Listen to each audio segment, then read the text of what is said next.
اللہم صلی علی سیدنا محمد وعلی آل سیدنا محمد وبارک وسلم۔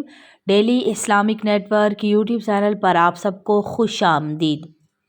ہر انسان زندگی میں نیند میں یا جاگتے ہوئے خواب ضرور دیکھتا ہے۔ ایک جب سوتے ہوئے ہم کچھ خواب دیکھتے ہیں، کبھی کبھار بہت اچھے خواب ہمیں آتے ہیں اور کبھی کبھار بہت برے خواب آتے ہیں، تو ان کی ہماری زندگی میں کیا حقیقت ہے، کیا یہ ہماری زندگی پر اثر انداز ہوتے ہیں؟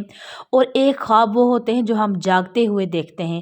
ہم سوچتے ہیں کہ ہم نے اس مقام کو حاصل کرنا ہے، ہم سوچتے ہیں کہ ہم نے یہ چیز حاصل کرنی ہے، تو وہ ہمارے خواب ہوتے ہیں، ہمارا ڈریم ہوتا ہے، اور ہماری جو آئیڈیل چیز ہوتی ہے ہم اسے حاصل کرنے کے لیے ہم کوشاں رہتے ہیں، ایک وہ خواب ہوتا ہے۔ لیکن نیند میں ہم جو خواب دیکھتے ہیں، بعض دفعہ ایسا ہوتا ہے کہ جب ہم لوگ سو جاتے ہیں تو جو پورا دن ہماری زندگی میں چل رہا ہوتا ہے اسی سے ریلیٹڈ ہمیں خواب آ جاتے ہیں۔ تو خوابوں کا کیا زندگی پر اثر انداز ہوتا ہے؟ بالکل اثر انداز، ہماری زندگی پر اثر پڑتا ہے اس چیز کا۔ جب کبھی انسان اپنے لیے کوشش کرتا ہے کوئی بھی چیز، کسی بھی چیز کے لیے، تو زیادہ تر یہ ایک نفسیات ہے۔ زیادہ تر انسان کو وہی چیزیں خواب میں نظر آئیں گی جس کے بارے میں وہ سارا دن سوچتا رہتا ہے، چاہے وہ اس کا بزنس کے بارے میں سوچ رہا ہے، چاہے وہ اگر کسی کے ہاں اولاد نہیں ہے اور انسان سوچ رہے ہوں کہ اللہ تعالیٰ انہیں اولاد دے، تو انہیں خواب میں اکثر بچے نظر آتے ہوں گے۔ یعنی جس چیز کی طلب زیادہ ہوتی ہے وہی چیز ہمیں پھر خواب میں نظر آتی ہے۔ لیکن بعض دفعہ پھر زندگی میں ایسا ہوتا ہے کہ ایسی چیزیں ہمیں خواب میں آتی ہیں کہ جس کا ہم سوچتے بھی نہیں ہیں زندگی میں، تو پھر ان کا کیا ہوگا؟ تو ان کا یہ ہوگا کہ بعض خواب اللہ تعالیٰ کی طرف سے انسان کے لیے اشارہ ہوتے ہیں۔ اللہ تعالیٰ خواب میں اشارہ دے رہا ہوتا ہے انسان کو کہ انسان کو اس چیز کو کرنا چاہیے یا نہیں کرنا چاہیے۔ اور کیا سچے خواب بھی انسان کو آتے ہیں؟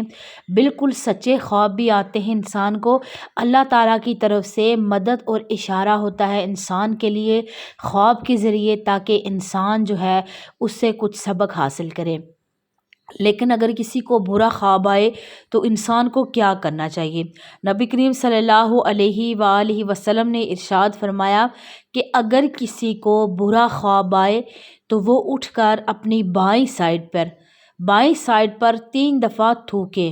یعنی ضروری نہیں ہے کہ تھوک منہ سے باہر نکلے، صرف اب بائیں سائڈ پر تھو کر دے اور اس کے بعد سو جائے، اور پھر اس کے بعد اس خواب کا کسی کے ساتھ بھی ذکر نہ کرے، تو وہ خواب پھر اس انسان کے لیے کوئی کسی نقصان کا باعث نہیں ہوگا۔ لیکن جیسے ہی ہمیں کوئی برا خواب آتا ہے تو ہم لوگ کیا کرتے ہیں؟ سب سے پہلے ڈھنڈورا پیٹنا شروع ہو جاتے ہیں، بتانا شروع ہو جاتے ہیں، اس کی تعبیر بتاؤ، کبھی کسی کو بتا رہے ہوتے ہیں ہمیں اس کی تعبیر بتا دیں، اس کی کیا ہوگا، میں نے خواب میں سانپ دیکھ لیا جو مجھے ڈس رہا تھا، میں نے خواب میں کوئی موذی جانور دیکھ لیا، یا میں خواب میں دیکھ رہا تھا کہ میں ڈوب رہی ہوں یا ڈوب رہا ہوں، یا میرے کوئی حادثہ ہو رہا ہے۔ یعنی ایسے برے خواب جو ہے وہ کسی کو نہیں بتانے چاہیے۔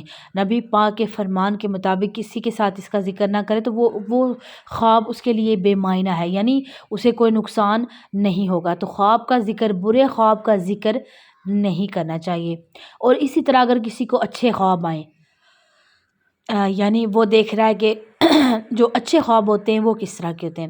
اچھے خواب اس طرح کے ہوتے ہیں کہ جیسے آپ اپنے آپ کو عبادت میں دیکھ رہے ہیں، تو اس کا مطلب یہ ہے کہ آپ کی روح جو ہے آپ کی روح بھی عبادت میں مشغول ہے، جو آپ کا دل ہے وہ بھی عبادت، اور خواب میں بھی آپ کو عبادت نظر آ رہی ہے۔ یعنی آپ کے دل اور دماغ میں جو کچھ چل رہا ہوتا ہے خواب میں وہی نظر آتا ہے۔ ایک شخص آیا ایک بزرگ کے پاس اور اس نے کہا کہ میں نبی کریم صلی اللہ علیہ وآلہ وسلم کی زیارت کرنا چاہتا ہوں، مجھے بہت زیادہ شوق ہے کہ میں نبی کریم صلی اللہ علیہ وآلہ وسلم کی خواب میں زیارت کروں۔ آپ مجھے کوئی وظیفہ بتا دیں، کوئی دعا، کوئی نماز، کوئی چیز ایسی بتا دیں کہ پیارے آقا صلی اللہ علیہ وآلہ وسلم میرے خواب میں تشریف لائیں۔ تو انہوں نے کچھ بھی نہیں کہا اس سے، انہوں نے بس اتنا کہا کہ 2 یا 3 دن آپ نے کچھ نہیں کھانا، پانی نہیں پینا، تو پھر آ کر آپ میرے ساتھ ملیے گا۔ تو شخص نے ایسا ہی کیا، 2 دن تک کچھ کھایا پیا نہیں۔ تو جب واپس آئے تو پھر ان بزرگوں نے پوچھا کہ کیا تمہیں کوئی کسی قسم کا خواب آیا؟ تو اس نے کہا کہ جی بالکل مجھے خواب آیا۔ پوچھا کہ تمہیں کس طرح کے خواب آئے؟ رات کو تم پورا دن بھوکا اور پیاسا رہتے تھے، اگر تمہاری رات کو آنکھ لگ جاتی تھی تو تمہیں خواب میں کیا نظر آتا تھا؟ تو وہ شخص کہنے لگا کہ مجھے خواب میں کھانا نظر آتا تھا، کھانے کی طرح طرح کی چیزیں نظر آتی تھی اور مجھے پانی نظر آتا تھا، اور دوسرے دن بھی خواب میں نے یہی دیکھا کہ مجھے کھانے کی مختلف طرح کی چیزیں نظر آتی تھی اور مجھے بہت سارا پانی اور طرح طرح کے مشروبات نظر آتے تھے۔ تو ان بزرگوں نے اس شخص سے کہا کہ کیا تم اپنی بات تک نہیں پہنچے؟ یعنی تمہاری زندگی میں کھانا اور پانی تم سے چھین لیا گیا تو تمہارے اندر اتنی تڑپ تھی، تمہیں بھوک تھی، پیاس تھی اور شدت کی تھی کہ نہ صرف جاگتے ہوئے تم اس کی طلب کر رہے تھے بلکہ خواب میں بھی تمہارے اندر یہ طلب تھی اور تمہیں خواب میں آ گئی۔ تو یہی والی اسی طرح کی تڑپ جو ہے رسول اللہ صلی اللہ علیہ وآلہ وسلم کے لیے اپنے دل میں پیدا کریں، اتنی شدت کی محبت کریں اور اتنا شدت کا آپ اپنے دماغ میں سوچیں تو نبی کریم صلی اللہ علیہ وآلہ وسلم کی آپ کو خواب میں زیارت ہو جائے گی، جس کی جتنی زیادہ شدت سے طلب ہوتی ہے انسان کو جاگتے ہوئے، اسی طرح خواب میں بھی انسان کو وہی چیزیں پھر نظر آتی ہیں۔ اب دن میں جو بھی سوچیں خواب میں وہ نظر آ گیا، لیکن اگر سچے خواب آئیں تو اس کی کیا نشانی ہوتی ہے کہ یہ اللہ کی طرف سے ہیں اور کس ٹائم پر سچے خواب آتے ہیں۔ دن کے کسی حصے میں بھی آپ خواب دیکھتے ہیں، وہ اتنے سچے شاید نہیں ہو سکتے ہوں گے، لیکن جو تہجد کے ٹائم، جو رات کے آخری پہر میں جو خواب دیکھے جائیں وہ اکثر سچے ہوتے ہیں۔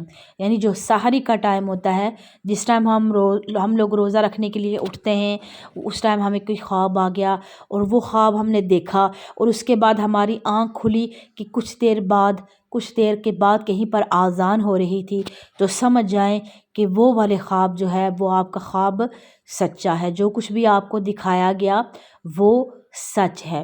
اب بعض دفعہ ایسا ہوتا ہے کہ لوگ اپنے لیے کوئی دعا مانگ رہے ہوتے ہیں، جیسے کوئی تسبیح پڑھ رہے ہوتے ہیں، کوئی منت مانی ہوتی ہے، کچھ پڑھ رہے ہوتے ہیں اور اس کے بعد انہیں طرح طرح کے خواب آتے ہیں، تو اس میں کیا معاملہ ہوگا؟ اب اگر اس طرح کی کنڈیشن میں کوئی خواب اگر دیکھے، برا خواب دیکھے تو نہ بیان کرے، لیکن اگر اچھا خواب دیکھے تو پھر ایسے انسان کو چاہیے کہ کسی اچھے نیک عالم سے اس کا مشورہ کرے اور ان سے اپنے خواب کو بیان کرے، جن پر یہ اعتبار ہو کہ وہ عالم ہیں اور آپ کو اچھے سے جواب دے سکتے ہیں۔ تو ایسے ہر کسی بندے سے پوچھنے کی ضرورت نہیں ہے، یعنی اپنے کسی جاننے والے سے یا آپ ایسے جس پر آپ کو ٹرسٹ ہو کہ یہ بندہ واقعی میں اچھا انسان ہے اور اچھی اس کی تعبیر بتائے گا، تو اس انسان کے پاس پھر جا کر اچھے خواب کو بیان کرنا چاہیے تو وہ آپ کا ہوگا۔ لیکن اگر خود آپ کو سمجھ آ گئی ہے، یعنی آپ کو سمجھ آ گیا کہ میرے خواب کا مطلب یہ ہوگا، یہ خواب کا مطلب ہے، تو پھر آپ کو کسی کے پاس جانے کی ضرورت نہیں ہے۔ لیکن آپ کو سمجھ نہیں آ رہا کہ مجھے خواب کس طرح کا ہے اور مجھے نہیں سمجھ آ رہی، تو پھر آپ کیا کریں کہ کسی عالم دین کے پاس جائیں اور ایسے شخص کے پاس جائیں جس کے اوپر آپ کو ٹرسٹ ہو، تو آپ کو وہ پھر گائیڈ کر سکتے ہیں۔ اور اسی طرح بعض دفعہ ایسا ہوتا ہے زندگی میں کہ یہ جو سائنٹیفک لحاظ سے جب ہم لوگ رات کو کھانا کھاتے ہیں، اگر بہت زیادہ ہیوی کھانا کھا لیا آپ جیسے گوشت وغیرہ اور پھر اس کے بعد واک نہیں کی، فوراً سو گئے، تو وہ معدے کی پرابلم کی وجہ سے بھی انسان کو ایسے ڈراؤنے خواب آتے ہیں۔ یہ بھی سائنس نے ثابت کیا، اور ایسا ہوتا ہے کہ جب آپ نے کوئی ہیوی کھانا کھایا اس کے بعد واک نہیں کر رہے آپ یا فوراً سو گئے، تو آپ کو رات میں ڈراؤنے خواب آ سکتے ہیں اور اس طرح کی چیزیں جیسے سانپ وغیرہ نظر آنا، اور آپ کو گھر میں کوئی موذی جانور یا چوہے وغیرہ یا اس طرح کی چیزیں آپ کو نظر آنا، یہ بعض دفعہ معدے میں پرابلم کی وجہ سے بھی ہو سکتا ہے۔ آپ کا خون اگر خراب ہے، خون صاف نہیں ہے، تو ایسے شخص کو بھی رات کو ڈراؤنے خواب اور اس طرح کے عجیب طرح کے خواب، شیطانی خواب آ سکتے ہیں۔ اور جو لوگ زیادہ شیطانی کام کرتے ہیں، یعنی شیطانی کام سے کیا مراد ہے؟ یعنی شیطانی کام سے مراد یہ ہے کہ سارا دن ٹی وی دیکھتے رہنا، سارا دن گانے سنتے رہنا، سارا دن گناہوں میں گزارنا، پھر اس کو رات کو عجیب برے برے خواب آئیں گے، تو پھر وہ لوگ ڈر جاتے ہیں، پریشان ہو جاتے ہیں کہ اب کیا ہوگا ہمارے ساتھ۔ تو پھر یہی بات ہے کہ جو انسان نیک اعمال کرے تو اس کو اچھے خواب آتے ہیں، جو انسان برے اعمال کریں گے تو ان کو برے خواب آئیں گے۔ تو اس چیز سے ہمیں اس چیز کا دھیان رکھنا چاہیے کہ ہم اپنی روح کو جس چیز سے تر رکھیں گے، ہماری روح پھر ہمیں وہی چیز دکھائے گی۔ اگر ہم اپنی روح کو سکون دینا چاہتے ہیں تو پھر ہمیں اللہ تعالیٰ کا ذکر بہت زیادہ کرنا ہوگا۔ اگر آپ عبادت میں مشغول رہتے ہیں تو آپ کو خواب میں بھی یہ نظر آتا ہوگا کہ آپ خود نماز پڑھ رہے ہیں یا آپ اچھے نیک اعمال کر رہے ہیں۔ اگر دن کو برے کام کرتے رہیں گے تو پھر رات کو بھی آپ کے ساتھ ویسا ہی معاملہ ہوتا ہے۔ مجھے امید ہے کہ آج کی ویڈیو آپ کو سمجھ میں آ گئی ہوگی۔ ویڈیو اچھی لگے تو اس کو لائک اور شیئر کرنا مت بھولیے گا۔ السلام علیکم ورحمۃ اللہ وبرکاتہ۔